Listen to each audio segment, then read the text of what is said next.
আজকে আমার আলোচনার বিষয় অতিরিক্ত হস্তমৈথুনে অল্প বয়সে যৌন দুর্বলতা। দেশের এবং প্রবাসের ভাই বোনদের প্রতি সালাম।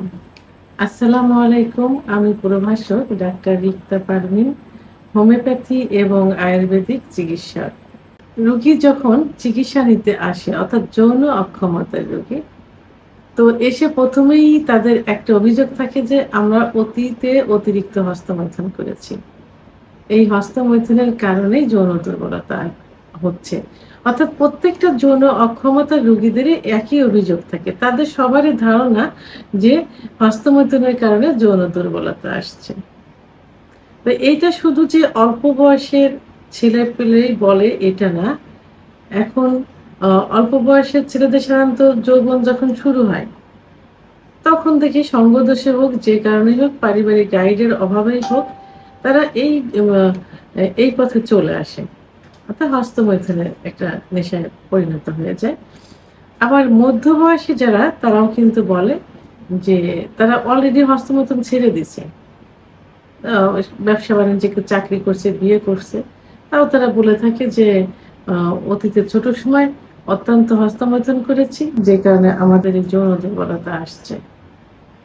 আবার কেউ বলে থাকে যে আমরা ওয়াইফ ছাড়া দেশের বাইরে আছি, অথবা বাংলাদেশের ভিতরেই স্ত্রী ছাড়া আছি, একা একা থাকতে হয়, যে কারণে হস্তমৈথুন আমাদের করতে হয়, আমরা করি, এই কারণে যৌন দুর্বলতা আসছে। আবার যারা বয়স্ক থাকে, তাদের বয়স হয়ে গেছে 50, 60, 70 বছর বয়স, তারাও সেই ছোট সময়ের কথা মনে করে যে আমরা ছোট সময় থাকতে হস্তমৈথুন করেছি। আবার এখনো মাঝে মাঝে হয়ে যায়, দূরে থাকি স্ত্রী ছাড়া, অথবা স্ত্রীর সেক্সুয়াল সমস্যা বিভিন্ন, অথবা কারোর স্ত্রী নেই, তাদেরও এই অভিযোগটা থাকে যে হস্তমৈথুনের কারণে যৌন দুর্বলতা। তো এখন হস্তমৈথুন কিন্তু ইসলামের দৃষ্টিতে সম্পূর্ণ নিষিদ্ধ, অর্থাৎ হস্তমৈথুন করা যাবে না। তো সেক্ষেত্রে মাসে একবার, মেডিকেল সায়েন্স অনুযায়ী একবার, দুবার, 3-4 বার যদি মাসে হস্তমৈথুন করা যায়, যৌনতার উপরে কোনো সমস্যা কিন্তু হয় না।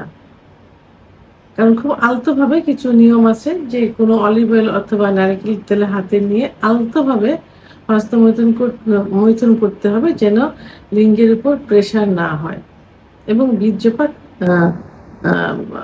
যেন হয়ে যায়, সেটা যেন কোনো প্রেশার ক্রিয়েট ভাবে না হয়। এইভাবে কিন্তু করা যায়। কারণ যদি হস্তমৈথুনটা না হতো, তাহলে কিন্তু স্বপ্নদোষের পরিমাণ অতিরিক্ত হয়ে যেত। তা একবার স্বপ্নদোষ হলে যে পরিমাণ বীর্য যায়, তো 3-4 বার সহবাস করলেও, হস্তমৈথুন করলেও কিন্তু অত পরিমাণ বীর্য যায় না। সে তো স্বপ্নদোষ খুবই ক্ষতিকর। সেক্ষেত্রে মাসে 1-2 বার হস্তমৈথুন করলে কোনো সমস্যা হয় না, তবে ইসলামিক আইন অনুযায়ী কিন্তু নিষিদ্ধ। তো সেক্ষেত্রে যাদের হস্তমৈথুনটা নেশায় পরিণত হয়ে গেছে, অর্থাৎ মাসে রেগুলার তাদের হস্তমৈথুন হচ্ছে, একদিনে 2-3 বার, 4 বার পর্যন্ত করছে, এটা কিন্তু নেশা হয়ে গেল। সময় নষ্ট হবে, ওইটার প্রতি আকর্ষণ থাকবে, এবং প্রেশার ক্রিয়েট করে যখন করবে, তখন পেনিসের ভিতরে যে রক্তনালী থাকে, পেনিসের ভিতরে কি থাকে? পেনিসে কিন্তু কোনো হাড় বা বোন থাকে না, থাকে শুধু মাংস এবং রক্তনালী, রক্তের শিরা, যার ভিতর দিয়ে রক্ত সঞ্চালিত হয়, এবং তখন লিঙ্গ বড় হয়, মোটা হয় এবং উত্থান হয়। তো এইগুলো অতিরিক্ত হস্তমৈথুন করার কারণে এবং দীর্ঘদিন হস্তমৈথুন করার কারণে এইগুলো সংকুচিত হয়ে যায়, যে কারণে কি হয়, লিঙ্গ চিকন হয়ে যায়, আগা মোটা, গোড়া চিকন, লিঙ্গ ছোট হয়ে যায়, মনে হয় যে কচ্ছপের মতো ভিতরে ঢুকে যাচ্ছে। অনেকে শিরাগুলো ভেসে থাকে, তাদের কোনো ইচ্ছা হলেও কোনো উত্থান হয় না, লিঙ্গ দাঁড়ায় না, কারণ ব্লাড সার্কুলেশন তাদের কমে যায়, অথবা একেবারে মানে বন্ধ হয়ে যাওয়ার মতো হয়, যে কারণে লিঙ্গ মনে হয় যে প্যারালাইজড মতো হয়ে গেছে। তো একটা পুরুষের যে হরমোন থাকে, টেস্টোস্টেরন হরমোন কমে গেলে যৌন অক্ষমতা আসে। কিন্তু এই যে শিরাগুলো সংকুচিত হয়ে যায়, যখন অতিরিক্ত হস্তমৈথুন হয় এবং দীর্ঘদিন হস্তমৈথুন হয়, তখন কিন্তু শিরাগুলো সংকুচিত হয়ে যায়, তখন যৌন দুর্বলতা চলে আসে। অনেকের দেখা যায় যে সহবাসের ইচ্ছাই হয় না, আবার অনেকের ইচ্ছা হলে লিঙ্গ উত্থান হয় না বা লিঙ্গ দাঁড়ায় না। দাঁড়ালেও দেখা যায় যে মানে যৌন ফোরপ্লে করছে স্ত্রীকে, ওর মাঝেই নিস্তেজ হয়ে গেছে। অথবা যৌন মিলনে যাবে, স্ত্রী যোনি স্পর্শ করছে, মাঝে বীর্যপাত হয়ে গেছে। ভিতরে ইন করার পর কয়েকবার সংস্রণ করার পর বীর্যপাত ছাড়াই নিস্তেজ হয়ে যায়। আবার কারোর দেখা যায় ১০-১৫ মিনিট কি ৩০-৪০ সেকেন্ডের মধ্যে বীর্যপাত হয়ে যায়।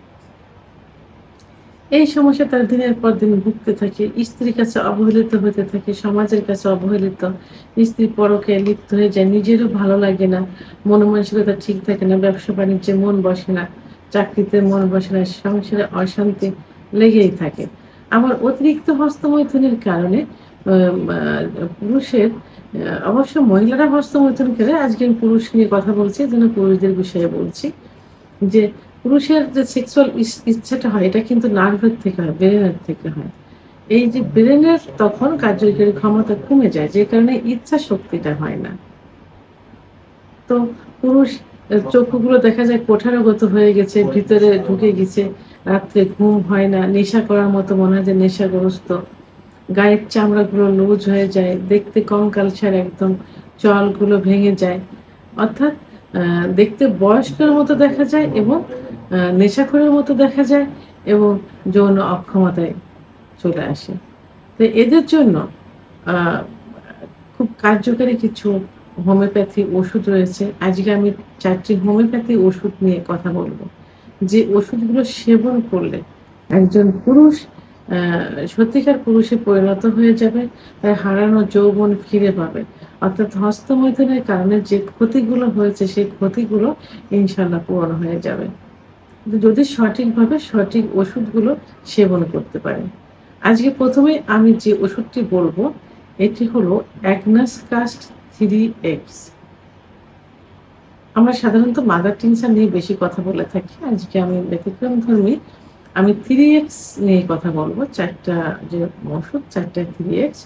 অর্থাৎ অ্যাগনাস কাস্ট পেশেন্ট গুলো সাধারণত অল্প বয়সেই অতিরিক্ত হস্তমৈথুন করে থাকে এবং তাদের দেখতে বৃদ্ধের মতো মনে হয়, চক্ষুগুলো কোঠারগত হয়ে যায়, চোয়াল ভেঙে যায় এবং যৌন অক্ষমতা চলে আসে। বিশেষ করে লিঙ্গের দুর্বলতা বেশি দেখা যায়। তো এই ওষুধটি ১০ ফোঁটা ঠান্ডা পানি সহ দিনে ৩ বার সেবন করতে হবে, খাবার ০.৫ ঘন্টা আগে অথবা ০.৫ ঘন্টা পরে। ২ নাম্বার যে ওষুধটি বলব সেটি হলো অ্যাসিড ফস 3X। অ্যাসিড ফস ঔষধটি যৌবন বয়সের রোগীদের জন্য খুবই কার্যকারী। কারণ এই রোগীগুলো সাধারণত যৌবনের শুরুতে দেখতে হৃষ্টপুষ্ট থাকে, স্বাস্থ্যবান থাকে, কিন্তু হস্তমৈথুন করতে, করতে একটা সময় গিয়ে দেখা যায় স্বাস্থ্য ভালো আছে, বাট তাদের যৌন অক্ষমতায় চলে আসছে। অল্প সময়ের ভিতরে বীর্যপাত হয়ে যায় এবং স্নায়বিক দুর্বলতা চলে আসে। তারা বসে আছে, উঠে দাঁড়াতে গেলে চোখের ভিতরে অন্ধকার, জনে-বেনে মাথার ভিতর ঘোরা ইত্যাদি লক্ষণগুলো আসে। বুক ধড়ফড় করতে থাকে। তো এই রোগীদের ক্ষেত্রে সাধারণত অ্যাসিড ফস 3X ওষুধটি ১০ ফোঁটা ঠান্ডা পানি সহ দিনে ৩ বার সেবন করতে হবে। খাবার ০.৫ ঘন্টা আগে অথবা ০.৫ ঘন্টা পরে। ১ থেকে ৩ মাস পর্যন্ত সেবন করতে হবে।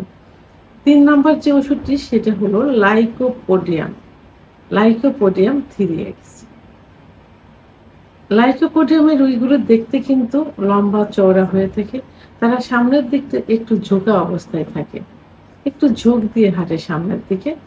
তো এই রোগীগুলো হস্তমৈথুন করার কারণে যখন নেশায় পরিণত হয়ে যায়, তখন লিঙ্গগুলো ছোট হয়ে যায় এবং চিকন হয়ে যায়। তো সেই ক্ষেত্রে এই লাইকোপোডিয়াম প্রয়োগ করলে কিন্তু খুব দ্রুতই যৌন অক্ষমতা তো ফিরে আসে, সঙ্গে লিঙ্গ আস্তে, আস্তে কিন্তু পূর্বের অবস্থায় ফিরে আসে, অর্থাৎ পূর্বের আকারে চলে আসে, সতেজ হয়ে যায়। লাইকোপোডিয়ামের রোগীরা গ্যাসের সমস্যায় ভুগতে থাকে। সাধারণত খাবারের পরে এদের উপরের পেটটা ফুলতে থাকে, মুখে চোকা, চোকা ঢেকুর আসে মাঝে, মাঝে। তো এই ওষুধটিও লাইকোপোডিয়াম 3X ওষুধটিও ১০ ফোঁটা ঠান্ডা পানি সহ দিনে ৩ বার সেবন করতে হবে। খাবার ০.৫ ঘন্টা আগে অথবা ০.৫ ঘন্টা পরে। ৪ নম্বর যে ওষুধটি বলব সেটি হলো স্টাফিসিইগ্রিয়া 3X। স্টাফিসিইগ্রিয়া 3X অর্থাৎ স্টাফিসিইগ্রিয়া ওষুধটির রোগীরা সাধারণত স্বপ্নদোষ বেশি হয়ে থাকে স্টুডেন্ট অবস্থায়। তো রাতে দেখা যায় ২-৩ বারও হয়ে থাকে এবং এরা অতিরিক্ত হস্তমৈথুনের নেশায় লিপ্ত থাকে। যে কারণে এরা যৌন দুর্বলতা চলে আসে। এদের হাতে পায়ে বল খুব কম পায়। সকালে ঘুম থেকে উঠতে গেলে দেখা যায় যে পায়ের যে নি জয়েন্ট অর্থাৎ হাঁটু ব্যথা করে। তো এই ক্ষেত্রে স্ট্রাফেসিকিরা 3x ওষুধটি খুব ভালো কাজ করে থাকে। ওষুধটি ১০ ফোঁটা ঠান্ডা পানি সহ দিনে ৩ বার সেবন করতে হবে। খাবার ০.৫ ঘন্টা আগে অথবা ০.৫ ঘন্টা পরে। ওষুধ ৪ টি অবশ্যই জার্মানি ওষুধ হতে হবে। ইনটেক অবস্থায় নিতে হবে। প্রয়োজনে যে ডাক্তারের চিকিৎসা নেবেন, ডাক্তারের কাছ থেকে নিতে হবে। কারণ ডাক্তার নিজের ক্যারিয়ার বজায় রাখতে হলেও সর্বোচ্চ ভালো ওষুধ দেওয়ার চেষ্টা করবেন। আর ওষুধটি ১ থেকে ৩ মাস পর্যন্ত সেবন করতে হবে। প্রয়োজন অনুসারে ডাক্তারের সঙ্গে আবার যোগাযোগ করতে হবে। ভিডিওটি সম্পর্কে যদি কোনো মতামত থেকে থাকে অবশ্যই কমেন্টসের মাধ্যমে জানাবেন। আর ভিডিওটি ভালো লাগলে লাইক, কমেন্ট, সাবস্ক্রাইব করে আমার সঙ্গে থাকুন। আল্লাহ হাফেজ।